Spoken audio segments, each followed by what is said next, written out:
Je m'appelle Michel Monette. J'ai commencé Care Montréal il y a 3 ans, je pense que c'est notre 4e année. À la base, ça devait être seulement un service communautaire offert par l'Église, mais à un moment donné, on s'est rendu compte que ça prenait de l'ampleur et tout ça. Et donc, on a incorporé un OBNL laïque et puis on a créé Care Montréal comme ça. Care, ça veut dire Centre d'aide et de réinsertion Montréal.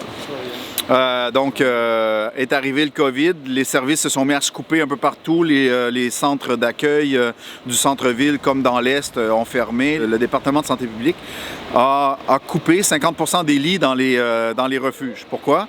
Les refuges sont tous basés sur des dortoirs à lits superposés. Les gens sont retrouvés dans la rue avec rien. Alors là, on a fait, OK, mais là, c'est important de pouvoir faire quelque chose. On a ouvert un centre de jour. On a ouvert la nuit davantage, on a ouvert plus de lits. On travaille à dire non à l'itinérance, que les gens, c'est pas normal. D'être un itinérant à Los Angeles quand il fait en moyenne 20 degrés à tous les jours, 365 jours par année, c'est pas trop problématique d'avoir une tente. Mais de dormir dehors à moins 40 à Montréal, ça, c'est... c'est vrai, il ne fait pas moins 40 toujours, ça va, mais moins 15, c'est froid dans la neige, donc aussi. Alors, c'est ça.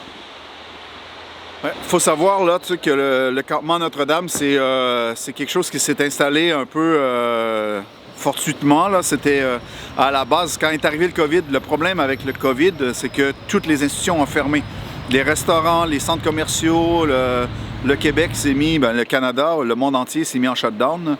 Alors, donc, on fait quoi avec les gens qui n'ont pas de maison? Habituellement, ce qui arrive avec l'itinérance, c'est que la nuit, on leur offre un espace pour dormir, puis le jour, on les confie à la société, on peut dire. Et puis, ils vont dans les centres commerciaux, ils vont dans les restaurants, ils vont partout.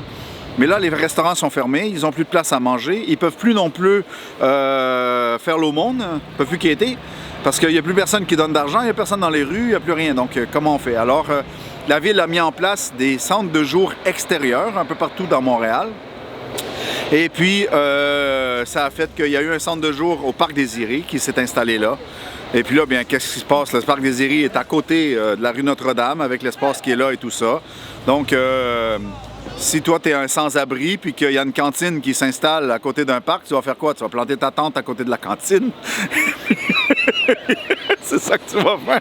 J'ai juste la logique, quoi. Donc, alors, c'est comme ça que ça s'est passé.